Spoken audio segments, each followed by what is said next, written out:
Buenas noches, bienvenidos al ciclo de conferencias 2020. En esta primera etapa, el hilo conductor será el matrimonio. La conferencia de hoy la dictará el padre Carlos Scarponi. Se titula Resurrección y vida matrimonial. El padre Carlos Alberto Scarponi nació en Buenos Aires el 17 de diciembre de 1950.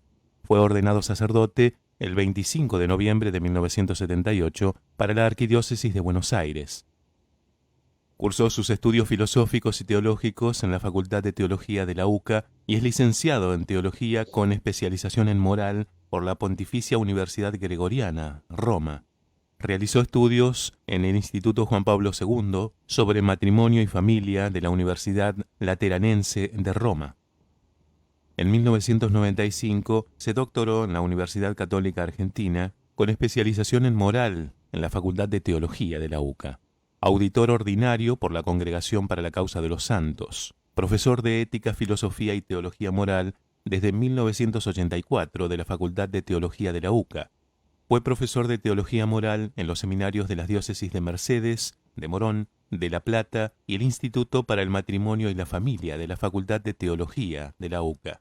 Capellán del Carmelo Santa Teresita de Buenos Aires, es además autor de los siguientes libros: La filosofía de la cultura de Jacques Maritain, Génesis y principios fundamentales, El etos humano, Ética filosófica fundamental, Fundamentos teológicos de la moral, Educar para amar, Fundamentos de la educación para el amor y la sexualidad. Además, el libro La situación de los separados en nueva unión a la luz del Evangelio, Paternidad, maternidad de los divorciados vueltos a casar a la luz del Evangelio. Con ustedes, el padre Carlos Scarponi. Bueno, buenas noches a todos. Agradezco de corazón la invitación que me han hecho el padre Gavino y el padre Luis, las dos parroquias que están organizando esto. Agradezco a los matrimonios que están colaborando, especialmente Juan y Eli, que los he conocido ayer. Y bueno, y a todos les deseo que tengamos un encuentro muy fructuoso, y por eso los invito, vamos a rezar. Les voy a mostrar un icono, es un icono nuevo, de una advocación nueva en la historia de la Iglesia. Se llama María de la Trinidad. Y este icono está en mi poder, lo pintó una hija espiritual mía, que es artista, y vamos a rezar teniendo ante nuestros ojos este icono, María de la Trinidad. Ustedes pueden ver a la Virgen, a San José, y en el centro de los dos a Jesús, que viene caminando hacia nosotros, resucitado, y nos comunica el Espíritu que brota de su corazón en forma de paloma también hacia nosotros. Y todo ese fondo dorado que se ve como un círculo que gira representa al Padre. De las profundidades del Padre viene Jesús y viene a nosotros el don del Espíritu Santo. Entonces vamos a rezar al Espíritu Santo. Ven, Espíritu Santo, llena los corazones de tus fieles y enciende en ellos el fuego de tu amor. Envía, Señor, tu Espíritu y todo será creado y renovarás la faz de la tierra. Oh Dios, que has iluminado los corazones de tus hijos con la luz del Espíritu Santo, haznos dóciles al mismo Espíritu, para gustar siempre el bien y gozar su consuelo. Por Jesucristo nuestro Señor. Amén. María de la Trinidad, ruega por nosotros. Me anticipo a decirles que si alguno va a pedir vía mail este icono, la foto, yo después con Juani, si alguno lo quiere, háganselo saber y se lo envío a Juani para que él lo reenvíe a quienes lo deseen tener en sus computadoras o en sus celulares. Lo segundo, después de la oración al Espíritu Santo por María de la Trinidad, es recordar el día de hoy, que para mí es muy importante. Hoy es 13 de agosto. Es uno de los días de las apariciones de la Virgen en Fátima. No sé si saben ustedes que la Virgen de Fátima es patrona especial de los matrimonios y de las familias, porque en la última aparición, que fue el 13 de octubre, en Fátima se aparece la Sagrada Familia. Y el Papa Juan Pablo II, en el atentado que sufrió el 13 de mayo de 1981, en Plaza San Pedro, en ese día, él fundó el instituto que lleva su nombre, Juan Pablo II, dedicado al matrimonio y a la familia. Y la patrona de ese instituto es la Virgen de Fátima. Por eso para mí es una alegría, en el día de una de las apariciones de la Virgen de Fátima, tener esta conversación con ustedes. Ya habrán visto por los anuncios que les han puesto el título de la conversación que vamos a tener: Resurrección y vida matrimonial. Es una realidad, por lo que muchos me dicen, ¿no?, de la cual no siempre solemos reflexionar y no siempre incluso solemos hablar, y que está en los evangelios. Y yo puse 3 textos, 3 expresiones. 2 están inspiradas en Juan Pablo II y la tercera es de la carta del apóstol San Pablo a los Romanos. La primera dice: aprendiendo a mirarse con la mirada de Dios. Es una expresión de Juan Pablo II que me parece que es muy rica para todos y en particular para los esposos. Aprender a mirarse con la mirada de Dios. La segunda frase dice: encontrar la alegría de la donación para donarla a los demás. ¿Por qué elegí esta frase? Porque a mí me parece que si algo nos falta a los hombres del mundo actual y en particular a los miembros de la Iglesia, es la alegría. La alegría es un don, es algo que hay que encontrar. ¿Y cómo se encuentra la alegría? Cuando yo me dono. Es la alegría de la donación. Si yo vivo para mí mismo, no voy a ser una persona alegre. Voy a ser una persona ambiciosa, una persona resentida, triste, amargada. La alegría la encuentra aquel que se dona, que se entrega. Pero es muy importante que el que encuentra esa alegría de la donación sepa que esa alegría no es solo para mí, sino es para donar esa alegría a los demás, para contagiar esa alegría a los demás. Entonces, en esta reflexión que vamos a tener hoy, en esta conversación, y en la cual voy a tratar de no ser muy largo para que ustedes puedan hacerme preguntas si lo desean, y si no, terminamos más temprano, yo quisiera transmitir eso, ¿no? Invitarme a mí mismo y a ustedes a encontrar la alegría, el gozo de la donación, de la entrega. Pero no para yo estar feliz y contento simplemente, sino para contagiar esa alegría a los demás. Y por último, el texto que es la inspiración de la conversación que tenemos esta noche es el que voy a leer ahora de la carta del apóstol San Pablo a los Romanos, que tal vez aparezca en la pantalla de ustedes. Nosotros, dice San Pablo, que poseemos las primicias del Espíritu, el Espíritu con mayúsculas, el Espíritu Santo, gemimos interiormente anhelando la redención, anhelando que se realice la plena filiación adoptiva, la redención de nuestro cuerpo. Es decir, San Pablo quiere decir esto, que nosotros poseemos la primicia del Espíritu Santo, ¿sí? El gran don del Espíritu Santo. Y por eso, por poseer el Espíritu, hay un gemido en nuestro interior.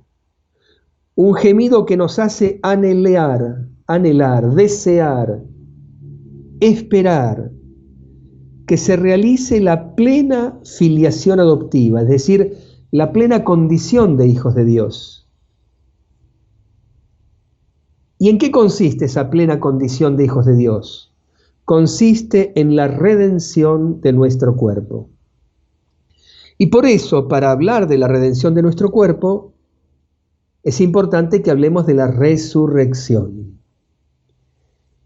Pero antes, a modo de introducción, quiero decir algunas breves palabras sobre unas catequesis muy famosas que Juan Pablo II dio al comienzo de su pontificado como Papa, como obispo de Roma, del año 1979 al año 1984, los días miércoles en la Plaza San Pedro. El conjunto de esas catequesis se la suele llamar teología del cuerpo. Teología del cuerpo. ¿Qué es teología del cuerpo? Es mirar, comprender y vivir nuestra condición humana, que es una condición corporal, a la luz de tres grandes palabras de Jesús. Yo ahí les pongo el tríptico de las palabras de Cristo. La primera palabra es el principio. Jesús, en el capítulo 19 de San Mateo, en el diálogo que tiene con los fariseos sobre la cuestión del divorcio, Jesús, en el versículo 8 del capítulo 19, les dice a los fariseos, Él les dijo, Moisés les permitió divorciarse de su mujer debido a la dureza del corazón de ustedes. Pero al principio no era así. Al principio no era así. Primera palabra de Jesús. La segunda palabra de Jesús está en el Sermón de la Montaña, capítulo 5 de San Mateo, versículo 28. Dice así, yo les digo, dice Jesús, yo les digo, el que mira a una mujer deseándola, ya cometió adulterio con ella en su corazón.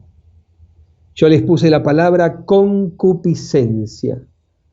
Es lo que Jesús llama aquí mirar deseando a una persona. Y la tercera palabra de Jesús es sobre la resurrección.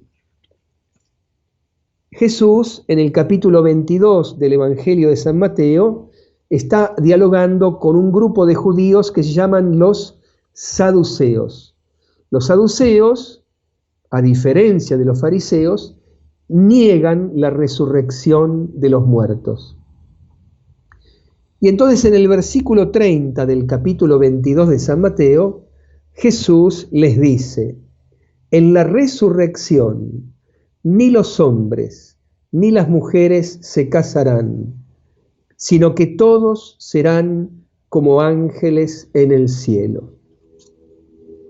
Este es el tríptico de las palabras de Cristo en el Evangelio, sobre el cual San Juan Pablo II va a construir estas catequesis durante 4 años, de 1979, casi 5, a 1984, ese tríptico que nos lleva a ir al principio, ese tríptico que nos hace pensar en el presente, estos hombres heridos por el pecado ese pecado que nos inclina a mirar deseando la concupiscencia, y la resurrección que esperamos. En este sentido, ven el hombre, en el designio sabio y amoroso de Dios, el hombre que es cuerpo. Yo soy mi cuerpo. Vamos a repetirlo, los que me están siguiendo. Digan en sus casas, yo soy mi cuerpo. Fíjense, mírenme, yo tengo un pullover, ¿ven? Tengo un pullover, pero yo no soy el pullover. De hecho, cuando me vaya a dormir, me voy a sacar el pullover, la camisa, el pantalón, me pondré el pijama y me voy a acostar. Yo no soy el pullover. Acá tengo el reloj que suelo usar. Yo no soy el reloj. Tengo un reloj. Pero si yo me agarro los cachetes, agárrense ustedes en sus casas. Agárrense los cachetes. Tiren. Sáquense los cachetes. Sáquenselos. Como sacan la ropa. Sáquenselos. ¿Pudieron? No pudieron. Muy bien. ¿Por qué no pudieron sacarse los cachetes?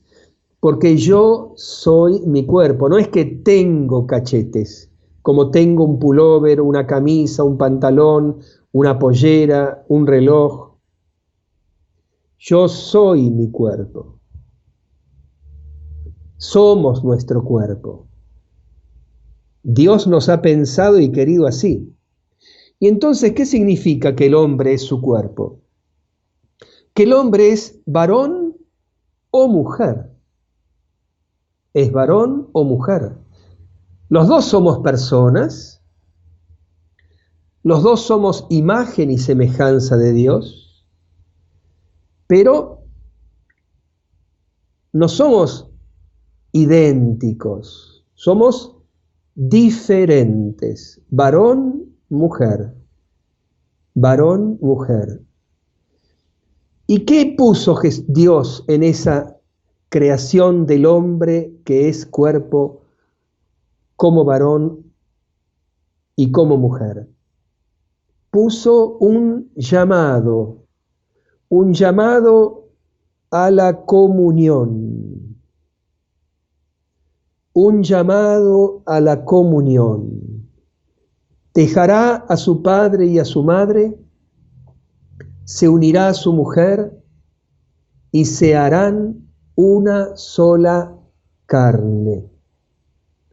Una sola carne. Ese es el principio.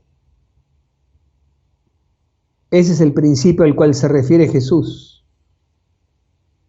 Pero vieron que Jesús les dice a los fariseos, Moisés les permitió el divorcio por la dureza del corazón de ustedes. Y aquí viene la segunda palabra de Jesús, que la van a encontrar: corazón concupiscente. Yo les digo, dice Jesús, el que mira a una mujer deseándola, ya cometió adulterio en su corazón. También esa palabra se aplica a la mujer, ¿no? Una mujer que mira a un varón deseándolo, ya cometió adulterio en su corazón. Corazón concupiscente, es decir, un corazón herido por el pecado. Y de una manera particular, por eso que llamamos la concupiscencia, que es una inclinación que hay en nuestro corazón que nos orienta al mal. No nos determina, nos orienta, nos inclina al mal. Va a depender de nosotros si seguimos o no esa inclinación. Y para eso, si ustedes se fijan en el número 2, yo les puse corazón concupiscente y redención de Cristo.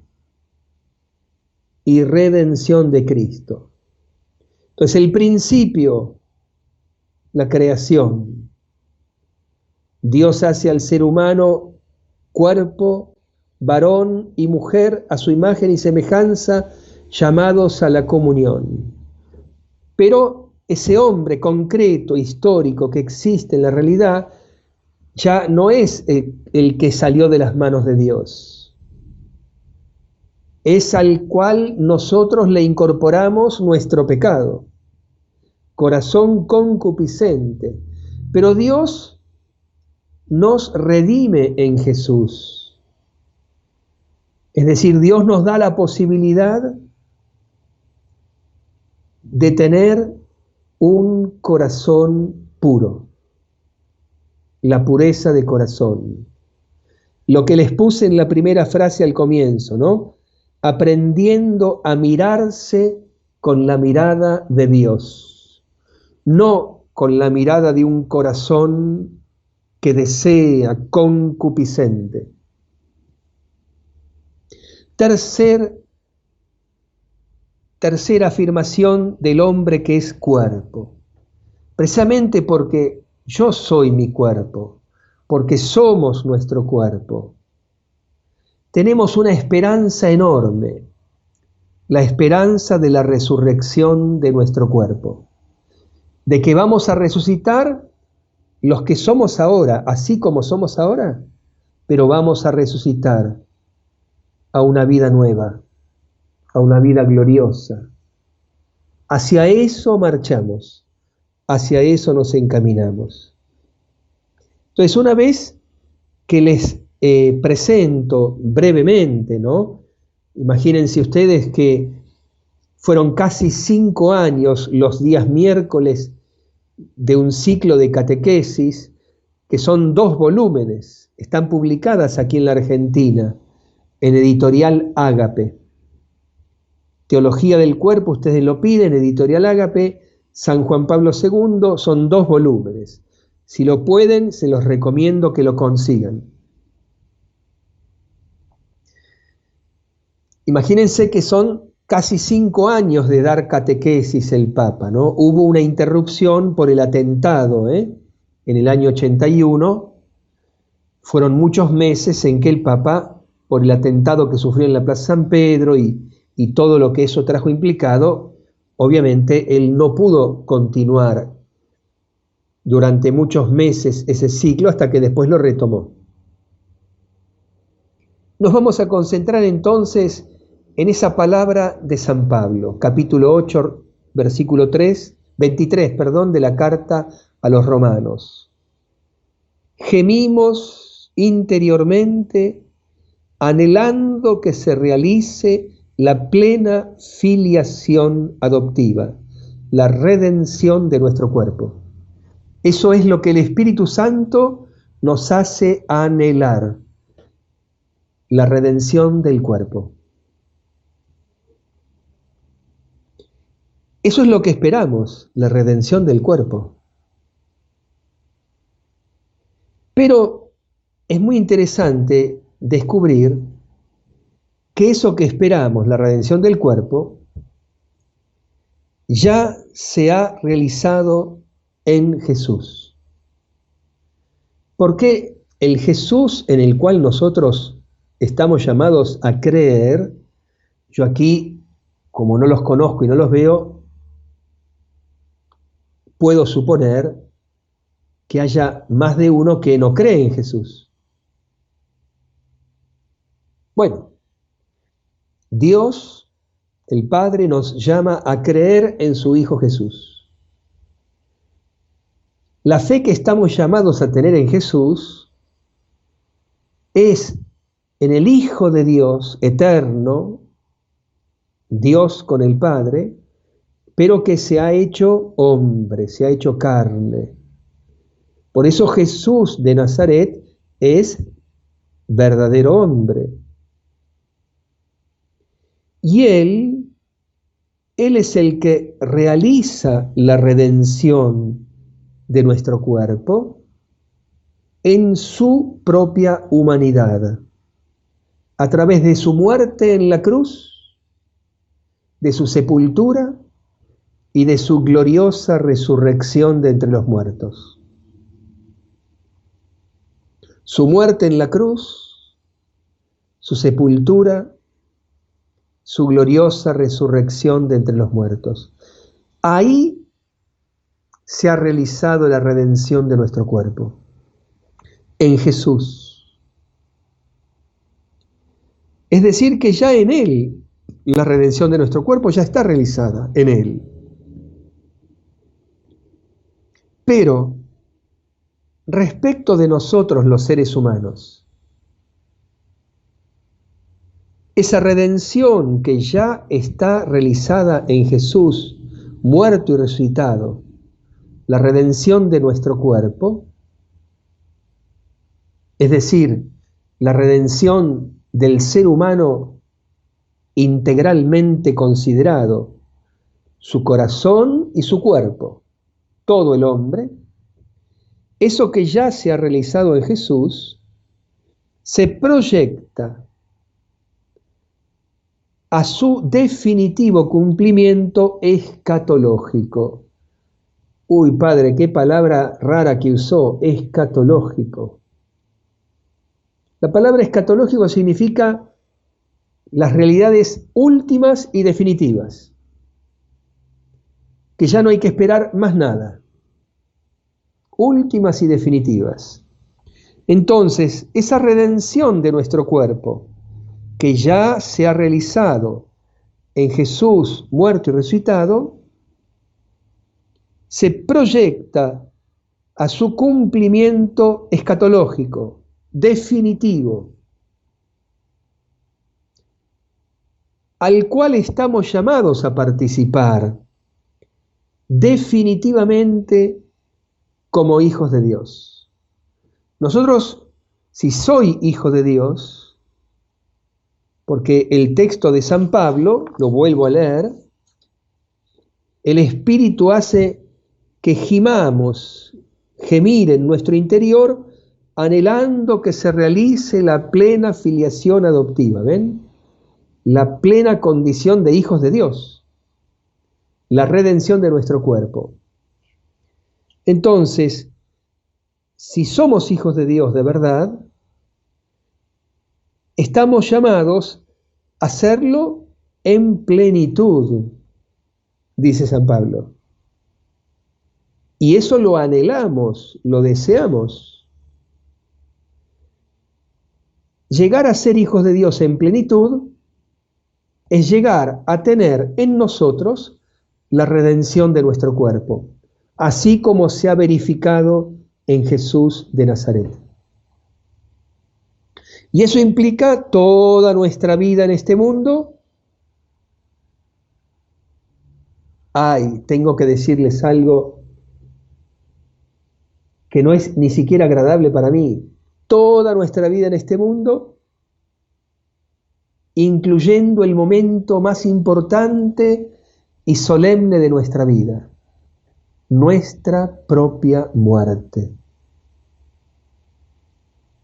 Así como Jesús murió en la cruz y fue realmente sepultado, yo les desearía a todos que Dios les dé la gracia de poder ir a Tierra Santa, ir a Jerusalén, ir a la Basílica del Santo Sepulcro. Y ahí van a ver el lugar físico, verdadero, real, del sepulcro donde estuvo Jesús, su cuerpo sin vida. Y el lugar donde Él resucitó. Nosotros también nos espera nuestro sepulcro, como Jesús, pero con una diferencia, que ya no vamos solos a encontrarnos con nuestra propia muerte. Desde que Jesús murió en la cruz, nadie muere solo.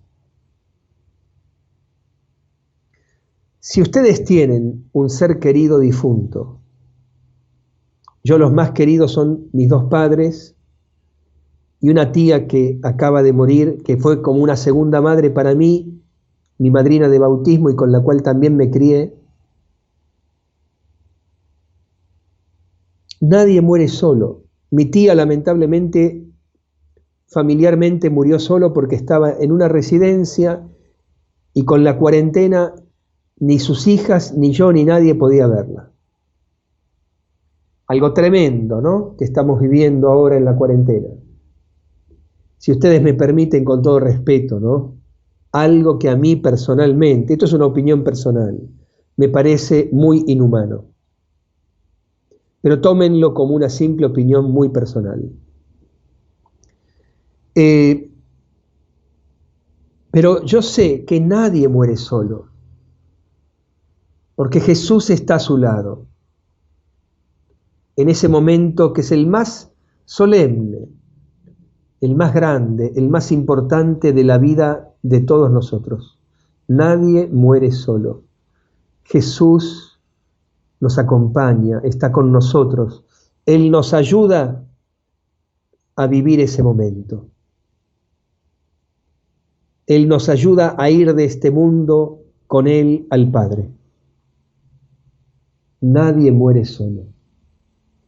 Entonces, ese anhelo, esa esperanza de llegar a ser en plenitud hijos de Dios, ese anhelo, esa esperanza de la redención definitiva de nuestro cuerpo, que se va realizando paulatinamente durante nuestra vida, alcanza su momento solemne el día de nuestra partida de este mundo, pero en la esperanza de nuestra futura resurrección.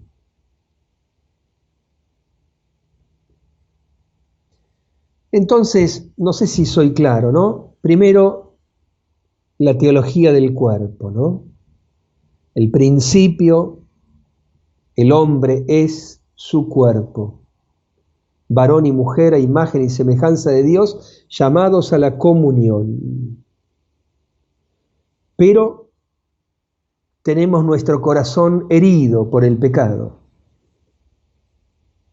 Pero Dios no nos deja solo, tenemos a Jesús que nos redime del pecado y nos da la esperanza de la redención de nuestro cuerpo en la resurrección final.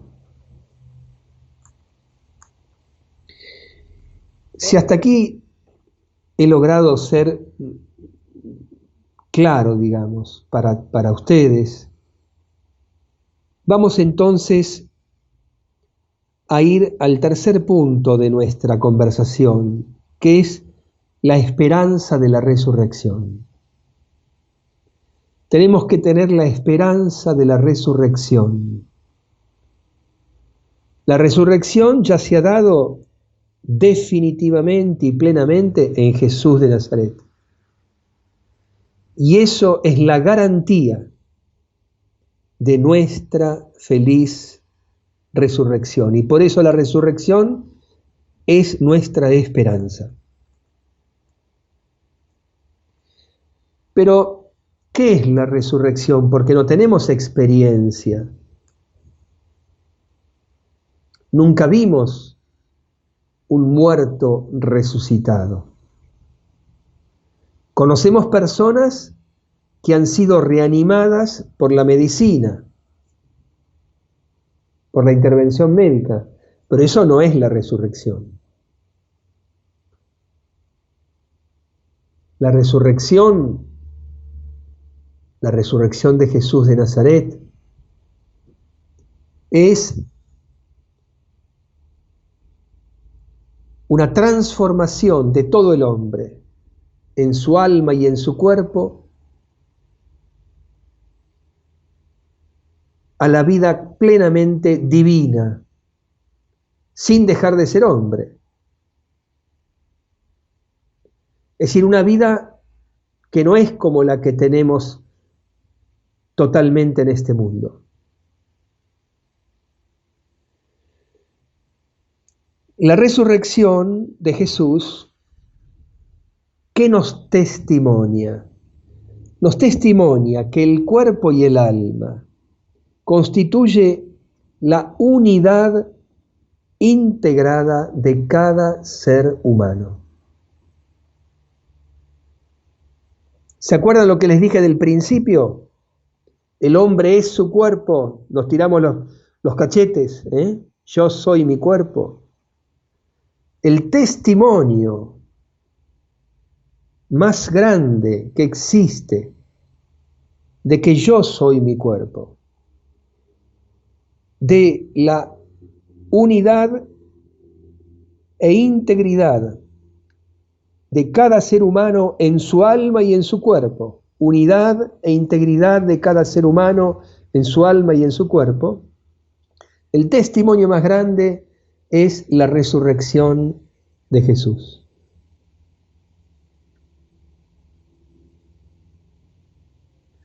Les voy a decir, de paso, para distendernos un poquito, ¿no? Porque yo entiendo que cuando uno habla de estas cosas, todos nos ponemos un poquito tensos. Pero bueno, tenemos que hablar de estas realidades, ¿no? Desde la perspectiva de la esperanza.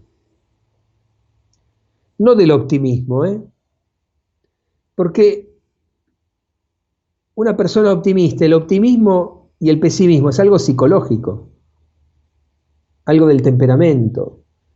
Hay personas que psicológicamente son optimistas, hay personas que psicológicamente son pesimistas. Pero puede ser que un pesimista sea una persona de esperanza y que un optimista sea una persona desesperanzada. Entonces lo importante en la vida no pasa por ser optimista. Y el que es pesimista psicológicamente no se lamente. Lo importante en la vida es ser una persona de esperanza. Más allá de si soy optimista o pesimista. Entonces la resurrección, ven, es como un testimonio impresionante de que el cuerpo y el alma constituye la unidad e integridad de cada ser humano. Por eso yo soy mi cuerpo. No es que tengo un cuerpo. Y en esto, si ustedes me permiten, ¿no? Con todo respeto e incluso gratitud hacia los avances de la medicina, ¿no? En todos los campos. Porque tenemos que reconocer el bien que nos trae los avances de la medicina, ¿no? Pero tener cuidado porque a veces, y sobre todo ahora con la pandemia, vieron que permanentemente estamos escuchando a infectólogos, epidemiólogos y qué sé yo, etcétera, ¿no? Y a veces el profesional del área de la salud, sin querer queriendo, termina hablando de un cuerpo, del cuerpo, como una cosa donde el médico interviene. En la pandemia me gustó un médico que un día dijo en una entrevista, ¿no? Dijo, yo nunca hablo de enfermedades, hablo de enfermos. Fantástico, me encanta. La enfermedad no existe. Existe esta persona, Juan, Susana, enferma.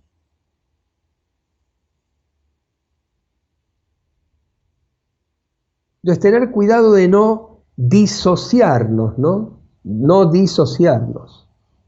Yo soy una cosa y mi cuerpo es otra.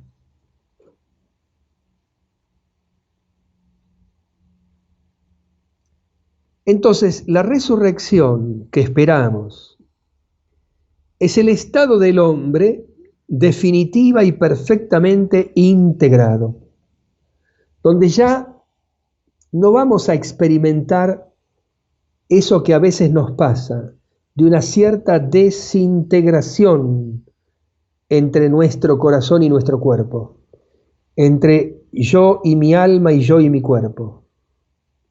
Lo experimentamos eso en nuestra vida cotidiana. A veces yo escucho gente, este cuerpo que tengo.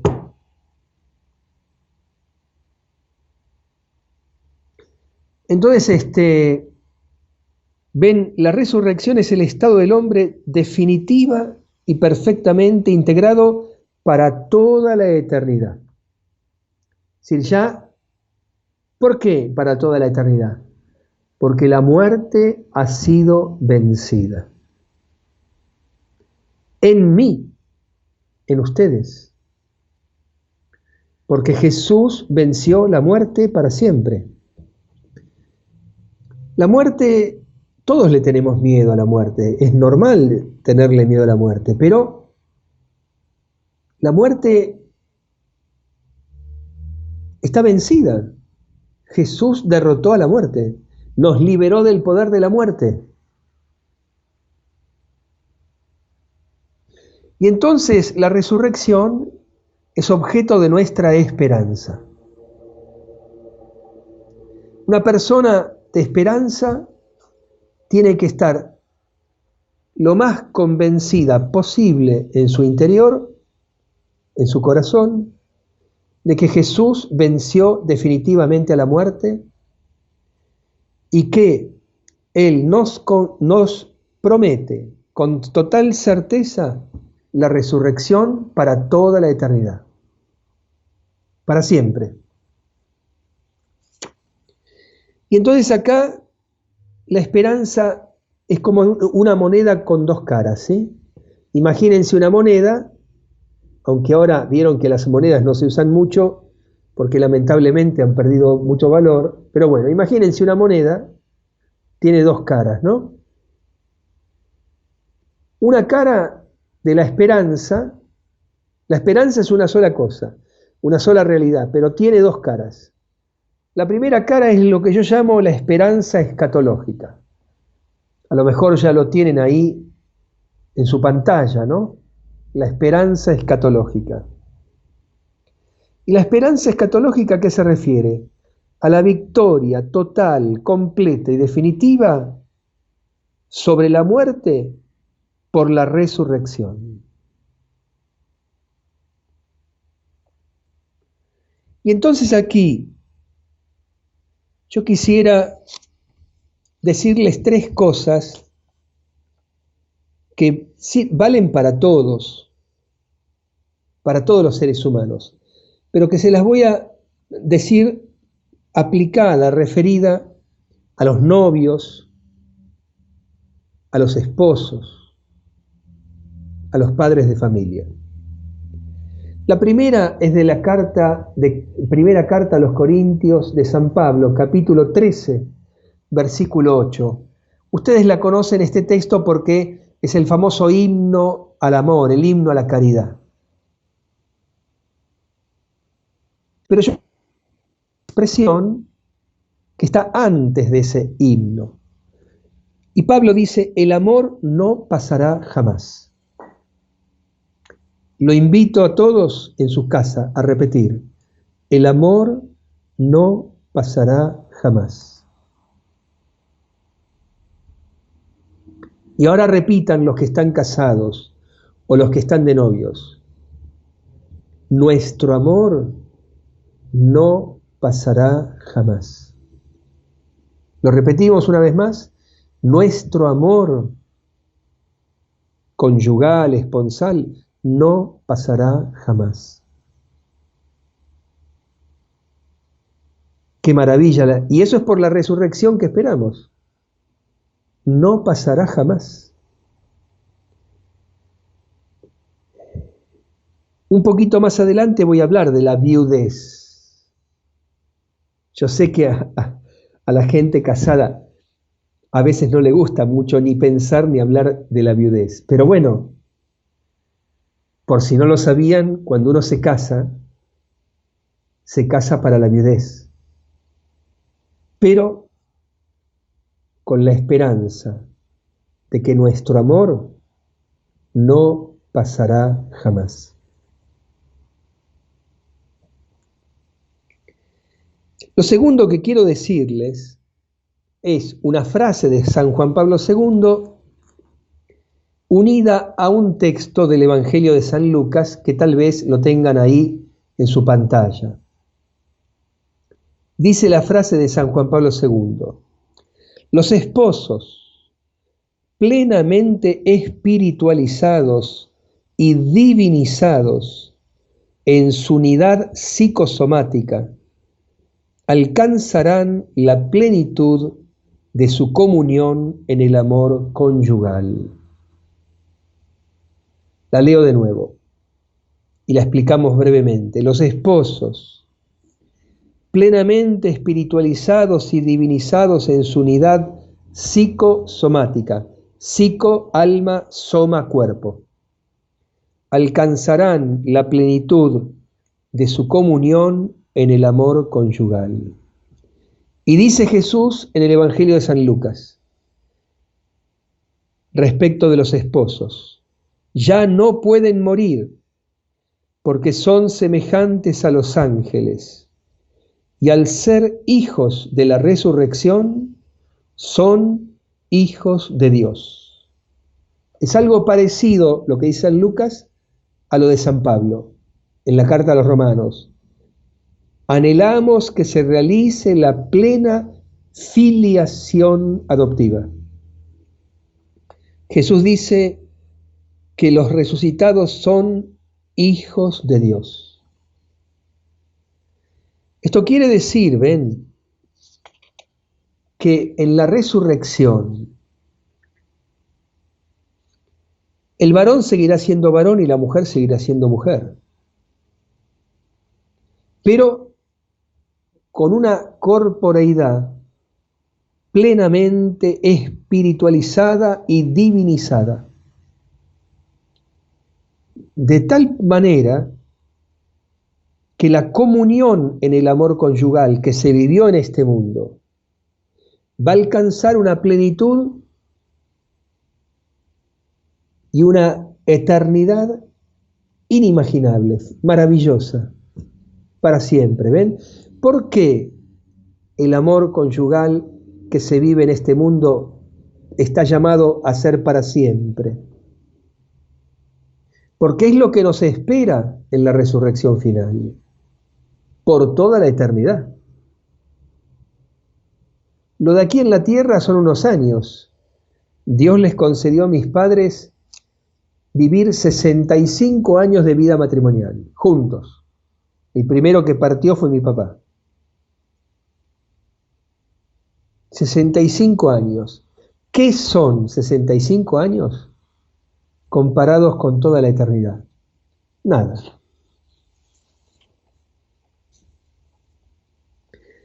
Yo les decía que la esperanza en la resurrección es como una moneda de dos caras, ¿no?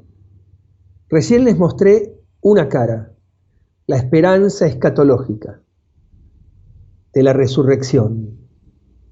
Pero la otra cara de la moneda, de la esperanza, es lo que Juan Pablo II llama la esperanza de cada día.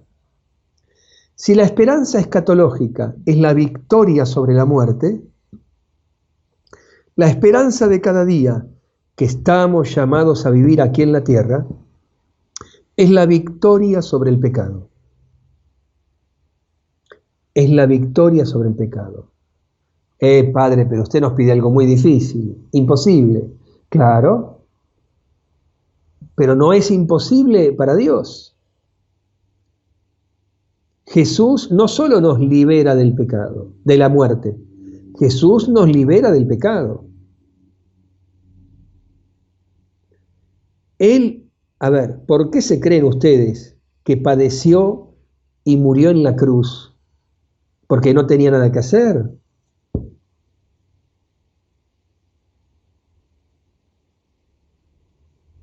Toda su pasión y su muerte en la cruz, toda su sangre derramada, todo su cuerpo entregado, ha sido por el perdón de nuestros pecados, para borrar nuestros pecados, para liberarnos de nuestros pecados. Entonces, querido hermano, querida hermana,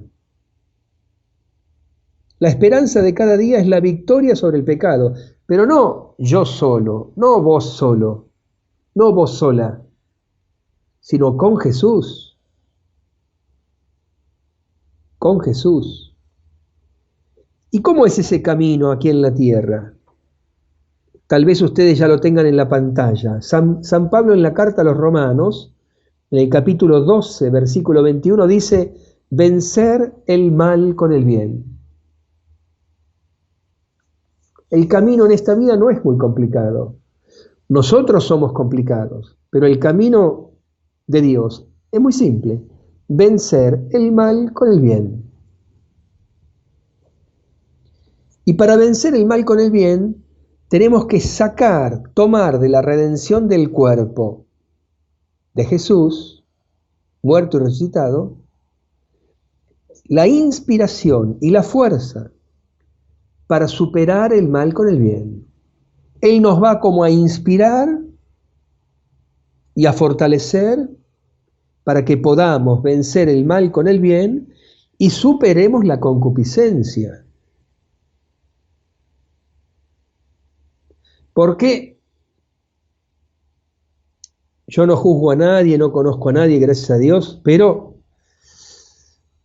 yo creo que todos los que me están escuchando y estamos en esta conversación, al menos alguna vez en la vida es probable, no matemáticamente infalible, pero es probable que hayamos mirado a otra persona deseándola en nuestro corazón, que hayamos cometido adulterio en nuestro corazón, es probable.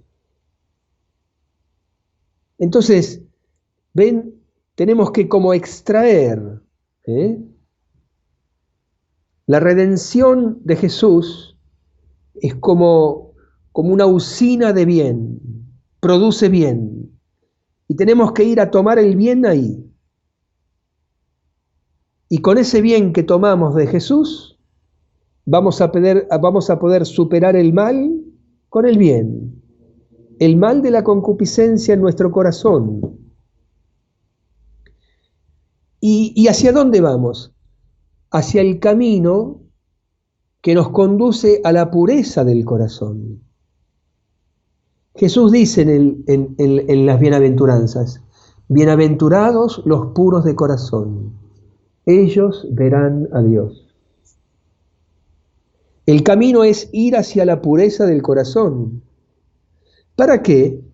Y para que yo pueda poseerme más plenamente, para convertirme en un verdadero don para la otra persona. Porque eso es el amor. Tengo que poseerme, ser dueño de mí mismo, para donarme a la otra persona. Y la otra persona tendrá que recibir mi entrega. Porque también eso es el amor. El amor es saber recibir. El que no sabe recibir, ¿vieron? A veces hay personas que uno, pues, supongamos, el día del cumpleaños, ¿no? Va y le hace che, feliz cumpleaños, tomá, y le entrega un regalito. Y empieza: no, ¿para qué te molestaste? En fin, no hubiese traído nada. No. El que no sabe recibir, perdón, voy a ser muy claro y terminante, pues dicen que soy bueno, ¿no? Pero soy un poquito terminante. El que no sabe recibir, no sabe amar. No sabe amar. Cuando yo voy a la misa, voy a recibir. El Padre dice el cuerpo de Cristo y lo recibo. Si yo no sé recibir, y no voy a saber amar. Y entonces ven este camino que conduce hacia la pureza del corazón,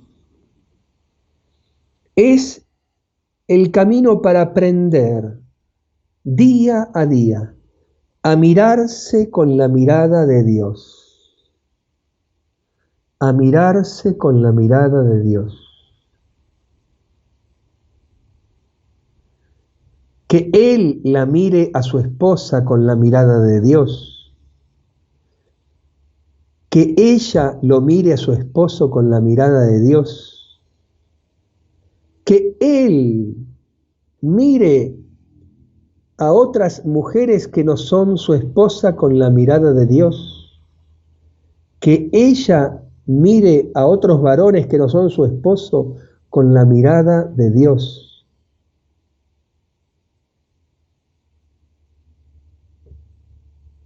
Y así aprendemos a amar. ¿Ven? Es la esperanza de cada día como victoria sobre el pecado. Segundo, iniciar, esto está tomado de Juan Pablo II, lo que les voy a decir ahora, iniciar cada día la aventura de la unión indisoluble de la alianza matrimonial. Dice Juan Pablo II, los esposos tienen que levantarse a la mañana, ¿para qué? ¿Para ir a trabajar? No. Para iniciar en ese día que comienza la mañana la aventura de la unión indisoluble de la alianza matrimonial que tiene con su cónyuge. Y al día siguiente lo mismo, y al día siguiente lo mismo, y al día siguiente lo mismo, y al día siguiente lo mismo. Iniciar cada día la aventura de la unión indisoluble de la alianza matrimonial.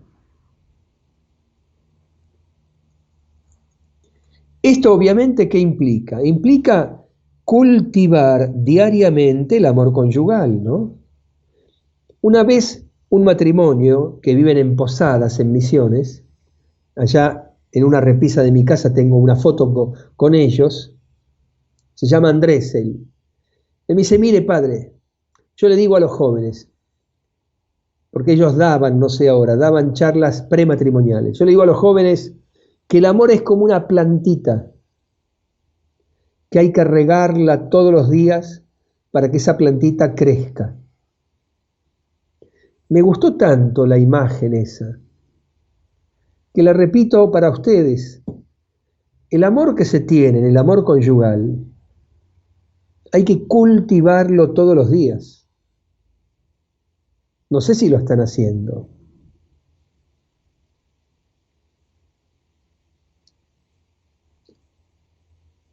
¿Qué otra cosa en este camino hacia la pureza del corazón?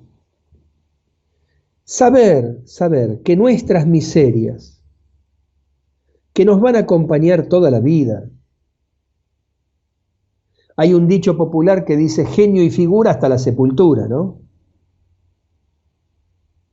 Y un gran santo de la iglesia, un santo que es doctor, dice, no te preocupes del amor propio, es algo que se muere 2 segundos después que vos te mueras. Las miserias que nos van a acompañar toda la vida van a ser totalmente superadas en la resurrección que esperamos. Ahí sí, ahí ya desaparecieron todas nuestras miserias.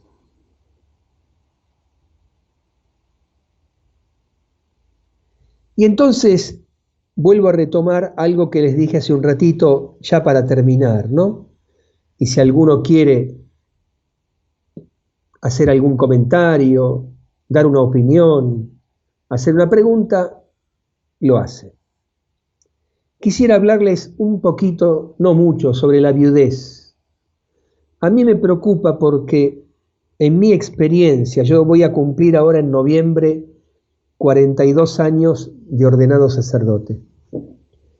En mi experiencia veo que incluso yo me acuso, me acuso a mí mismo. Veo que como sacerdote de la iglesia no he preparado a los novios y a los esposos para la viudez. Porque a mí me gusta decirle a los matrimonios y a los novios, miren, la separación no forma parte de la vocación matrimonial. Nadie se casa para separarse. Pero sí se casaron para la viudez. Pero, como a veces yo sé que hablan muchos esposos, ¿y quién se va a ir primero? Y a veces aparece, ¿vieron? el hombre de América, ¿no? Abran cancha que aquí estoy yo, que soy fuerte. Mirá, querida, quedad tranquila, yo ya lo pensé, yo me tengo que morir primero, ¿eh? Te voy a dejar todo en orden, no te preocupes. La viudez, hasta que la muerte nos separe. Y en algún momento uno de los dos se va a quedar viudo y otro va a partir.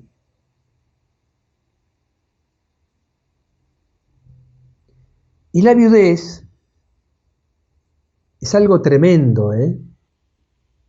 Yo como sacerdote he escuchado testimonios de personas viudas desgarradores. Incluso después de muchos años de viudez, ¿eh? Me acuerdo una vez una mujer que me decía, durmiendo en la cama de su habitación, y ya hacía muchos años que era viuda, que a veces vieron que uno en la cama gira, ¿no? Giraba dormida y el brazo se le iba hacia el lado de donde estaba el esposo. Y se despertaba con una angustia tremenda porque no había nadie. No estaba su amado con el que había compartido todas las noches de su vida matrimonial.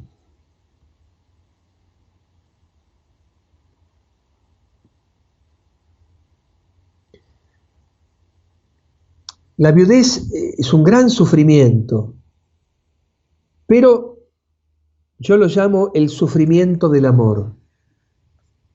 Hay sufrimientos que no hay que buscarlos, hay sufrimientos que hay que echarlos del alma, pero hay sufrimientos que no. El dolor que provoca la muerte del cónyuge tiene que acompañar a la persona viuda toda su vida, porque es el dolor del amor.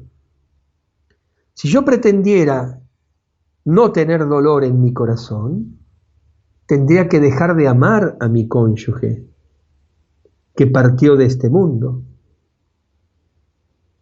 Y me parece que eso no debe ser así. Aún en el caso, porque yo he acompañado a una persona viuda, a la cual hace unos pocos años la terminé casando con otra persona. Aún en el caso porque él me sigue pidiendo, padre, hoy es el aniversario de la muerte de Norita, ¿me reza la misa?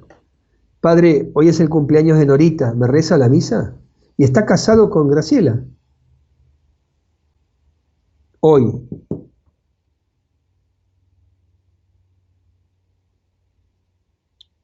¿Se acuerdan la frase, la expresión de San Pablo, ¿no?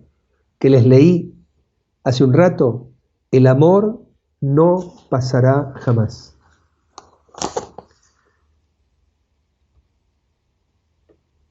Ese dolor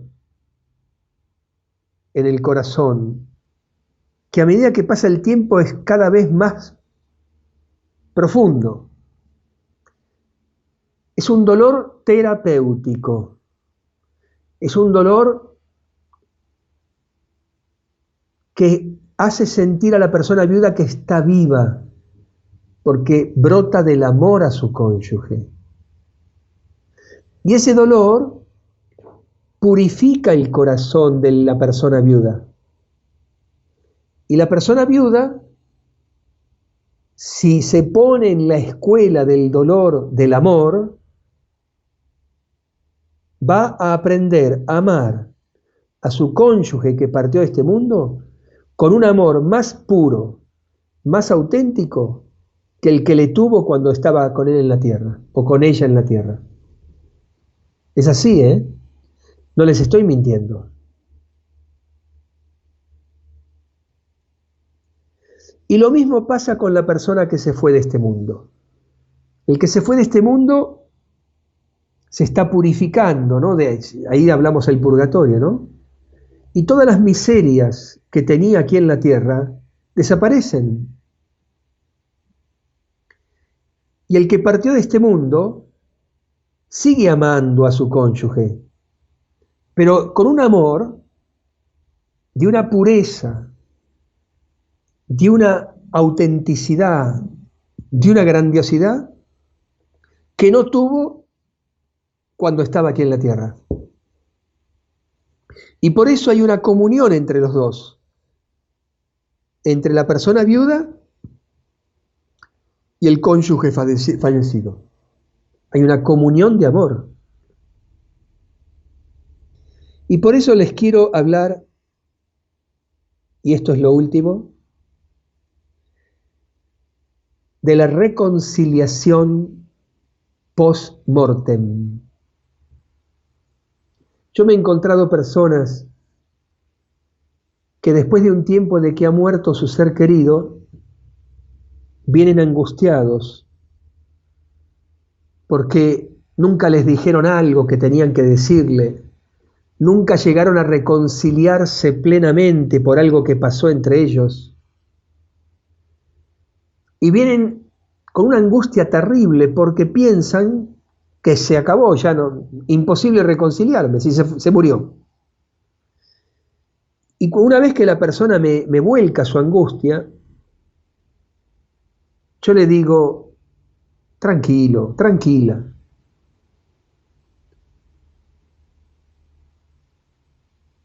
Podés reconciliarte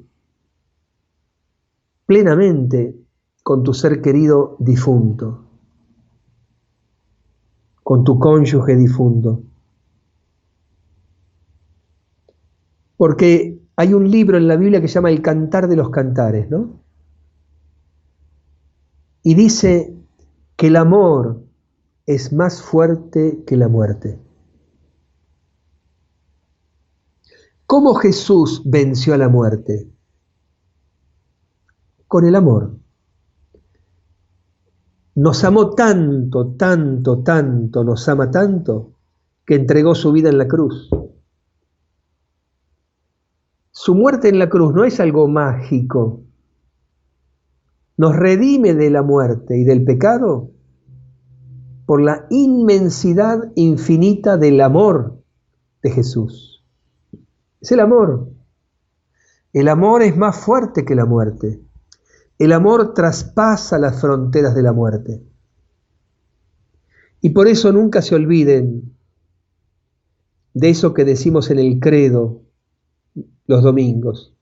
Creo en la comunión de los santos. Repetimos, creo en la comunión de los santos. Hay una comunión real, viva, entre mi ser querido difunto y yo, y entre yo y mi ser querido difunto. Y si uno deja fluir el amor en su corazón, que es más fuerte que la muerte, lo va a experimentar. Muchas veces, y termino de verdad, ha habido personas que me dijeron, ¿sabe, padre, que yo tenía tal problema? Y no sé por qué, pero experimenté la persona de mi cónyuge difunto como que estaba al lado mío sosteniéndome y hasta me parecía como que me aconsejaba. ¿Y sabe cómo me ayudó eso? Y claro, le digo, si siguen estando unidos por el amor. Siguen estando unidos por el amor. Bien, el final del Evangelio de San Juan dice, habría muchas cosas más para escribir. Yo diría, habría muchas cosas más para decir, pero me parece que ya es suficiente. Yo termino aquí, creo que es una hora, ¿no es cierto? Me parece, Juan, creo que es una hora de reloj. Perfecto, padre, sí. Entonces ahora, si hay alguna persona que está conectada, que quiere hacer algún comentario, que quiere compartir alguna experiencia de algo que resonó en su corazón de lo que yo dije, o quiere hacer alguna pregunta, aquí estamos.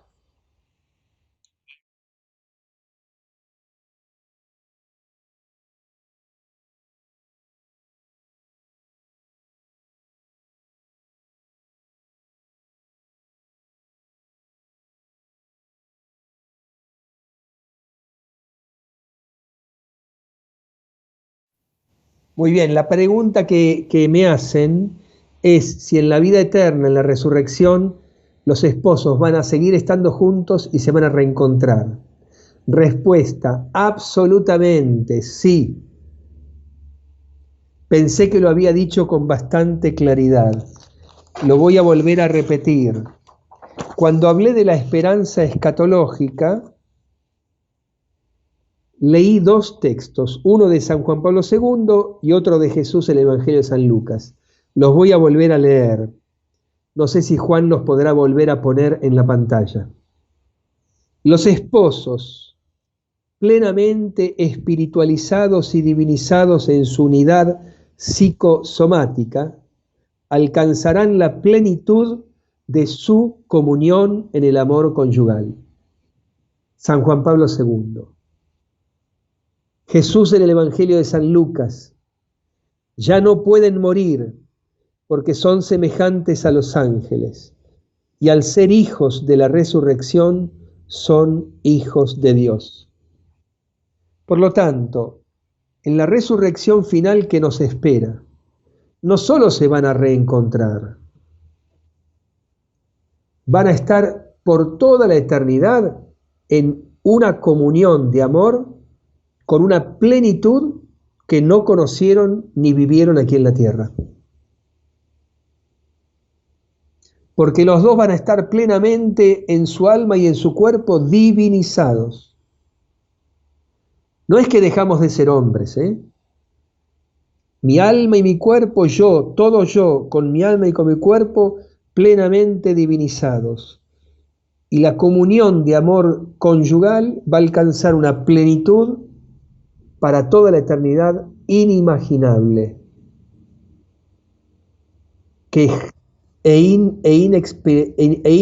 y no experimentada aquí en la tierra.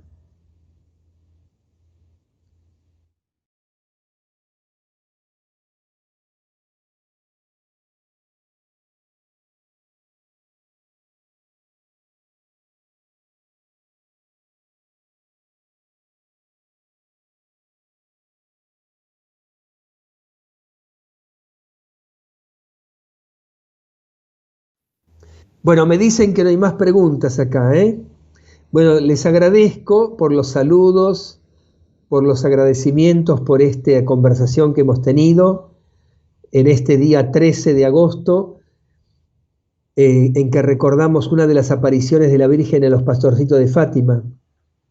Bueno, vamos a terminar como empezamos.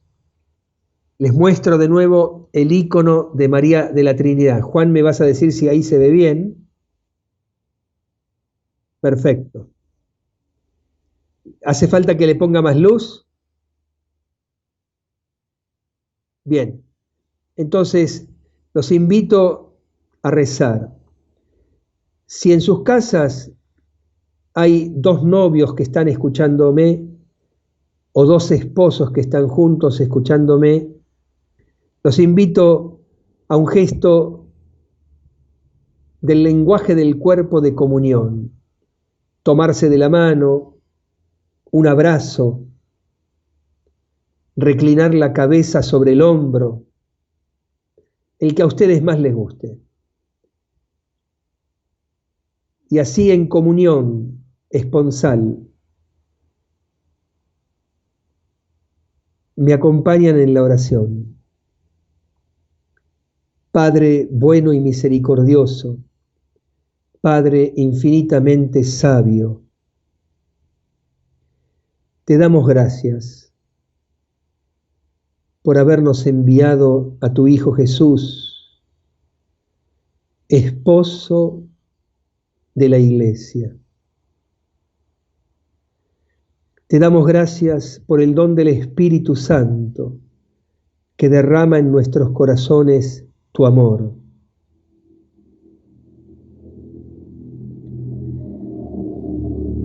A aquellos que están unidos por el sacramento del matrimonio me voy a referir ahora.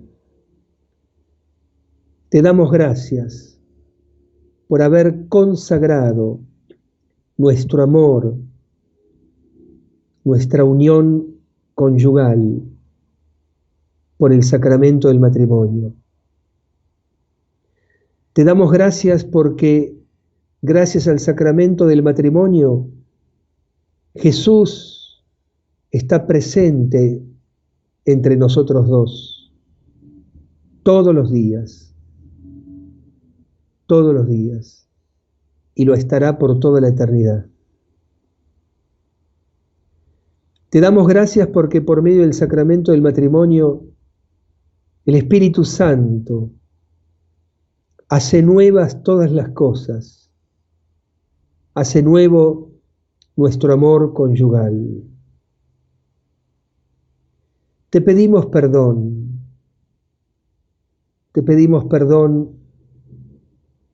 por no saber amarnos como vos esperás y como vos nos llamás en tu Hijo Jesús y en el Espíritu Santo. Te pedimos perdón por las ofensas que nos hicimos recíprocamente el uno al otro y que nos hicimos a nosotros mismos y tal vez a nuestros hijos. Danos la gracia de ir por ese camino de la pureza del corazón. Danos la gracia de crecer cada día en aprender a mirarnos como vos nos mirás. Danos la gracia de vivir cada día la alegría de la donación y saber irradiarla a todos los matrimonios, a todas las familias, a todos los jóvenes que están de novios y a aquellos que anhelan vivir un noviazgo y un matrimonio. Todo esto, Padre, en el Espíritu Santo te lo pedimos por tu Hijo Jesucristo, nuestro Señor, que vive y reina contigo por los siglos de los siglos. Amén.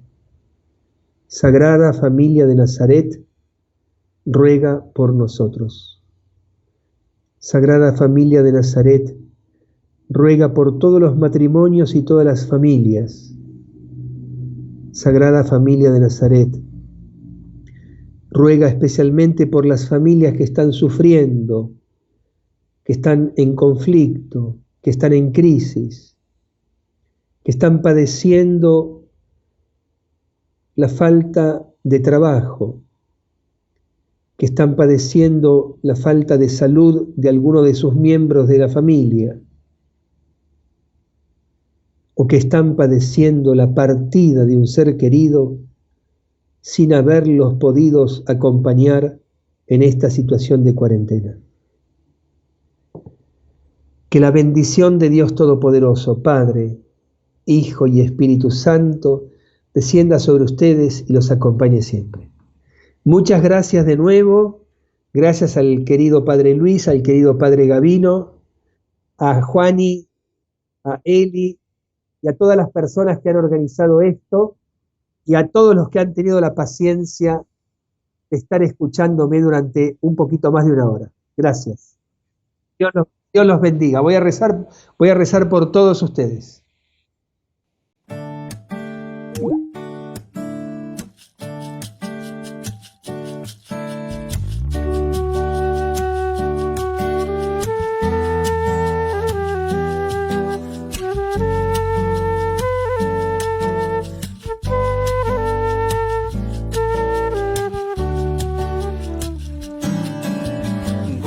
El cielo y la tierra, canta el corazón, plena el alma recuerda su eterno amor. Todo vuelve a la vida, la verdad ya llegó, se vive la alegría de que Cristo resucitó.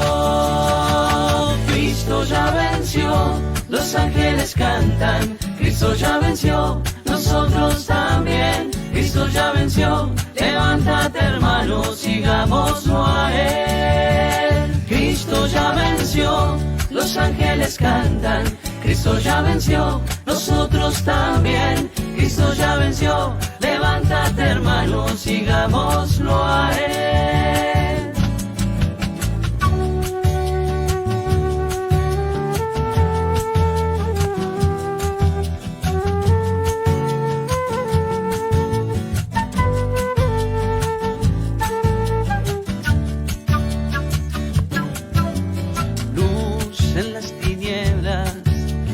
Pan de la salvación, vino fruto de la tierra, sacrificio de redención.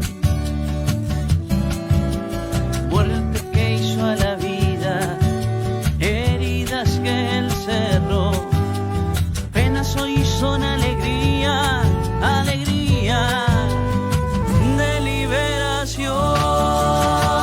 Cristo ya venció, los ángeles cantan, Cristo ya venció, nosotros también, Cristo ya venció, levántate hermano, sigámoslo a Él. Cristo ya venció, los ángeles cantan, Cristo ya venció, nosotros también, Cristo ya venció, levántate hermano, sigámoslo a Él. Cristo ya venció, los ángeles cantan, Cristo ya venció, nosotros también, Cristo ya venció, levántate hermano, sigámoslo a Él.